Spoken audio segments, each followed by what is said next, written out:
international. Voilà, et deuxième point maintenant, et avec vous, je passe la parole tout de suite au docteur Fred Selimène.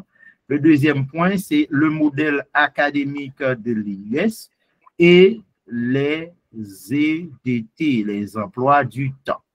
Fred, tu peux leur expliquer comment ça fonctionne chez nous, s'il te plaît. Merci.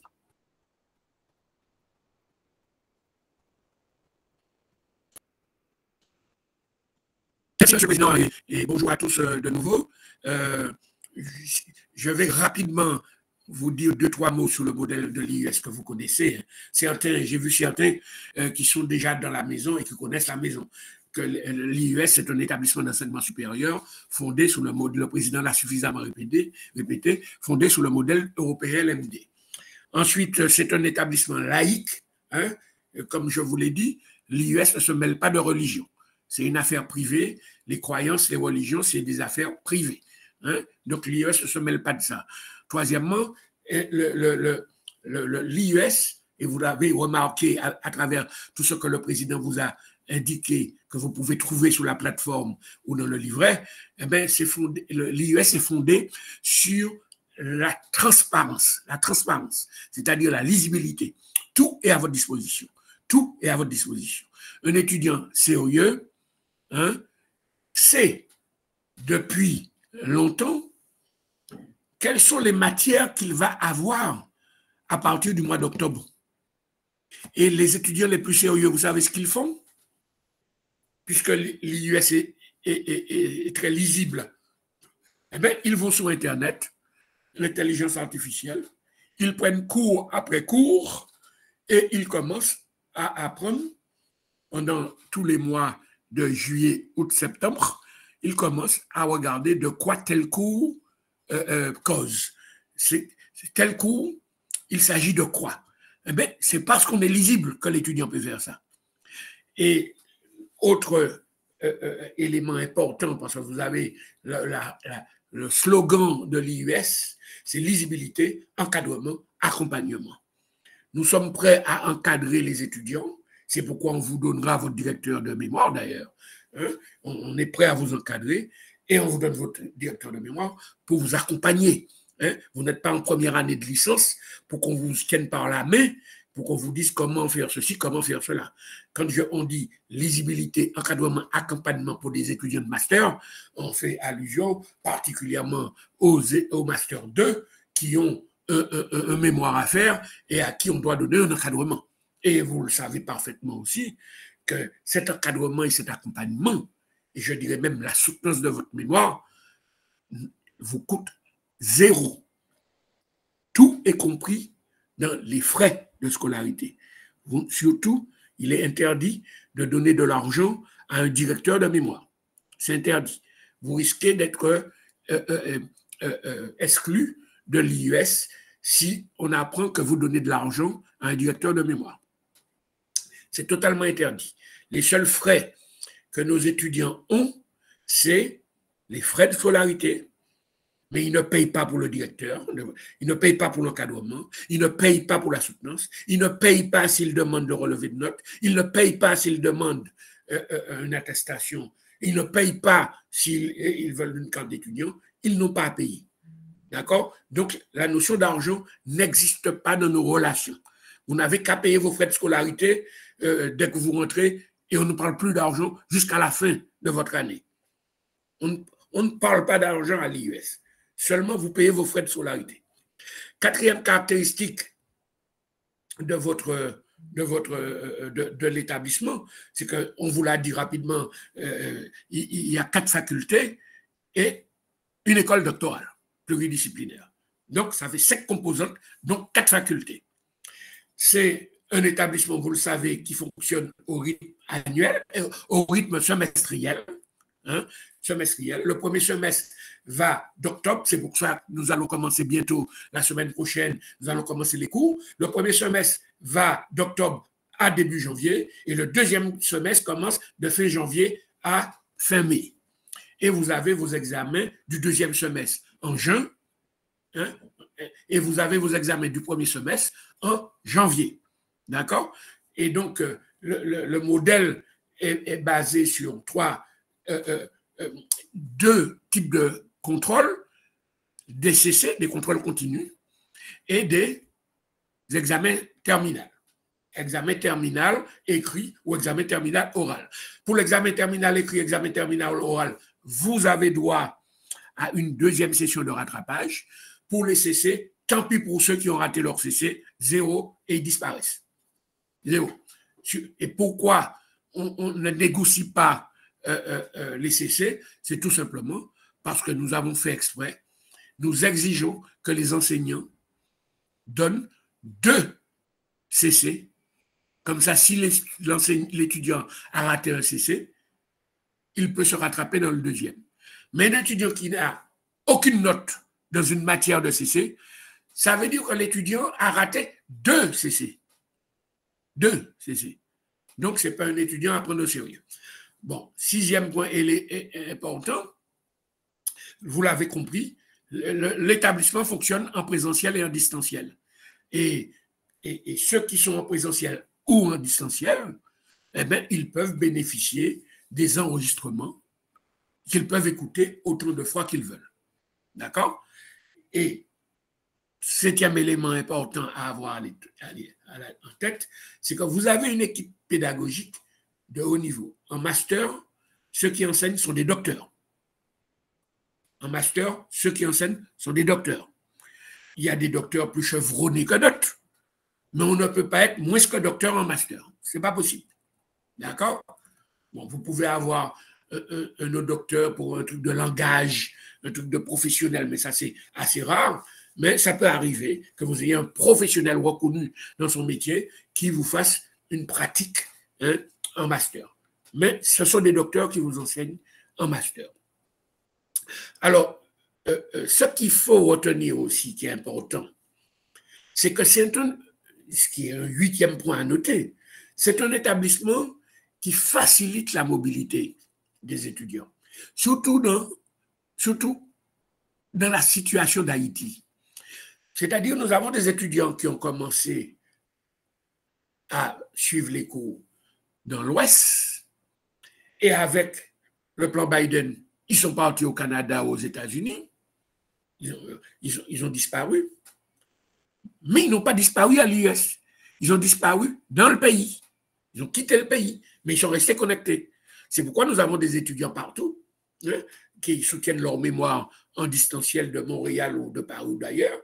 Donc, ça facilite la mobilité.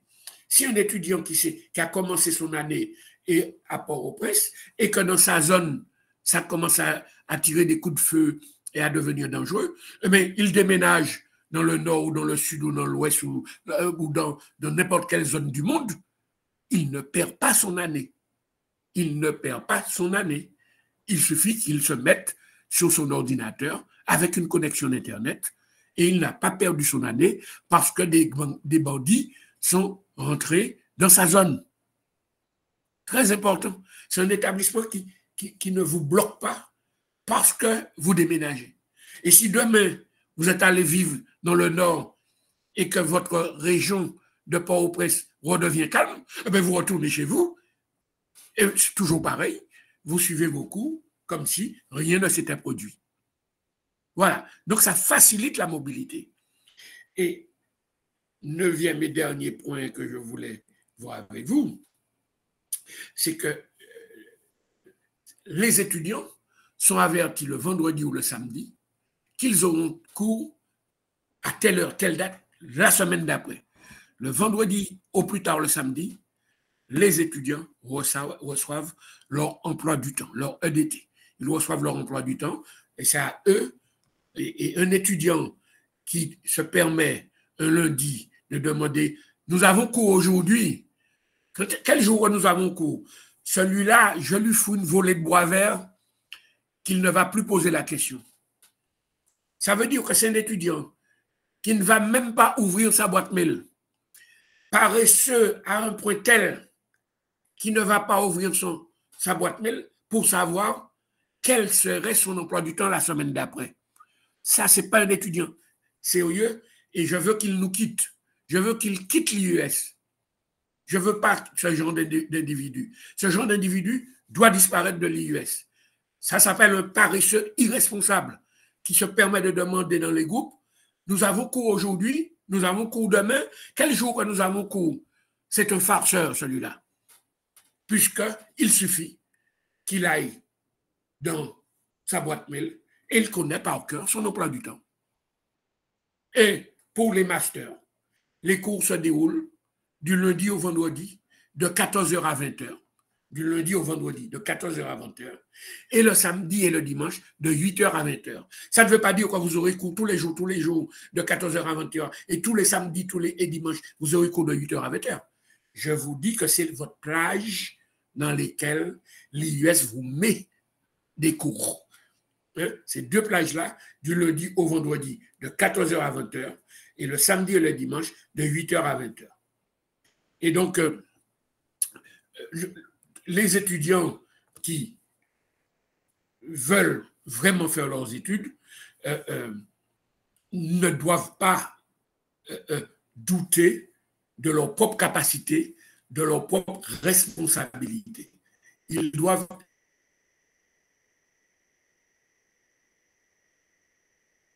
être des gens responsables.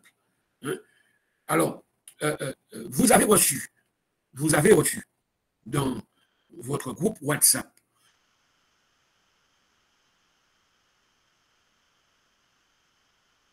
vous avez reçu les consignes pour les étudiants de master.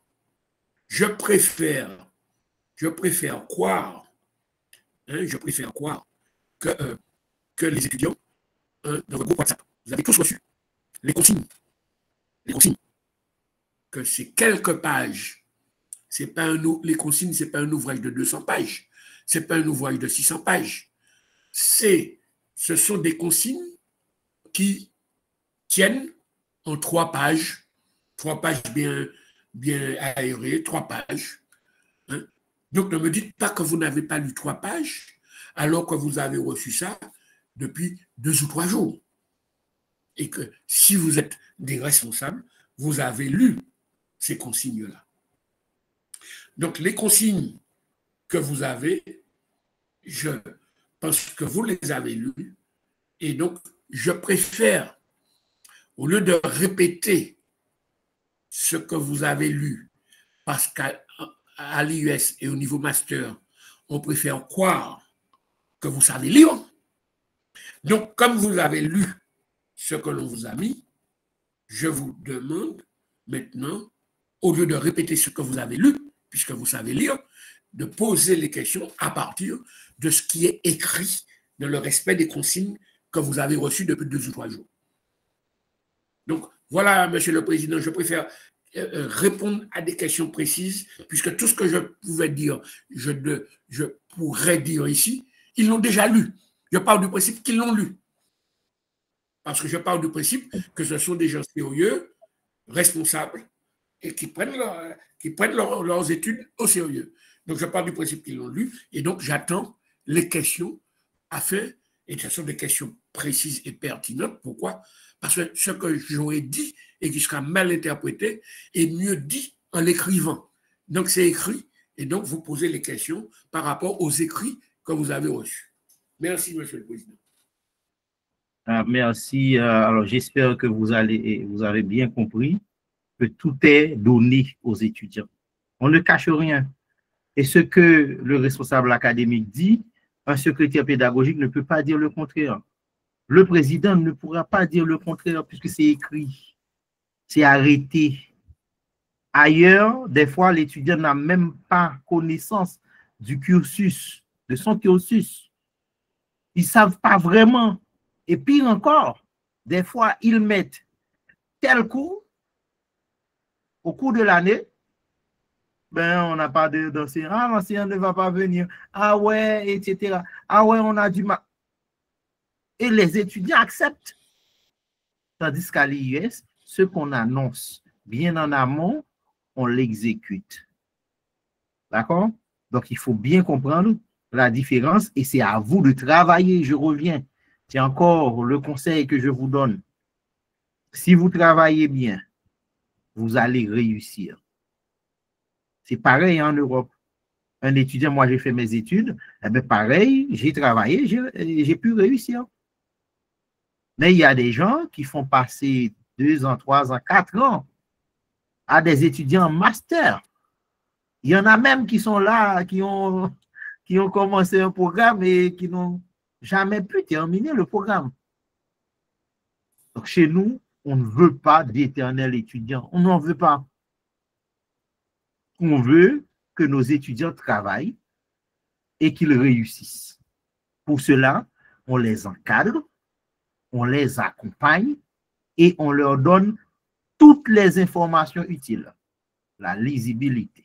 Donc, j'arrête l'enregistrement. Alors, si vous avez des questions, n'hésitez. Oui.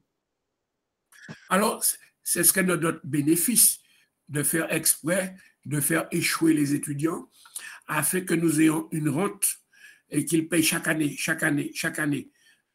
Financièrement, ce serait génial pour les US. On bloque, on les maltraite et chaque année, ils versent de l'argent. Mais ce n'est vraiment pas l'objectif de l'IUS. L'IUS veut que vous sortez de l'IUS. Ne restez pas dans l'IUS. Fichez le camp, allez travailler, prenez votre diplôme, progressez en doctorat ou ce que vous voulez, mais disparaissez de l'IUS une fois que vous avez votre diplôme. Nous ne voulons pas vous faire perdre des années et des années à payer sans arrêt.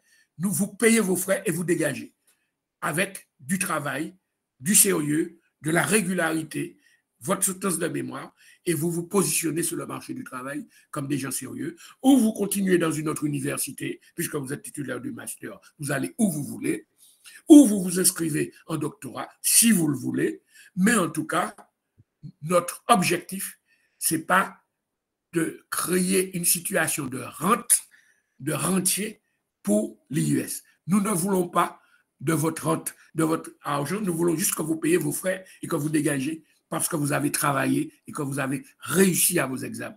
C'est ce que nous voulons. Donc, j'espère que vous avez bien compris les propos parce que on n'est pas là pour vous demander de l'argent toujours pour les mêmes choses, vous empêcher d'avancer pour avoir encore plus d'argent. Comprenez bien. Mais si vous voulez, vous avez fait comme Michel-Ange, un premier parcours et tiens, il y a un autre parcours qui vous intéresse, eh bien, vous pouvez vous réinscrire dans un autre parcours. OK? Parce que le tout, c'est quoi? C'est que nous voulons vraiment faire une contribution significative pour le pays. Si on regarde les étudiants, ils sont toujours des étudiants, ils ne se retrouveront jamais sur le marché du travail. Ils ne pourront jamais avoir des postes à responsabilité.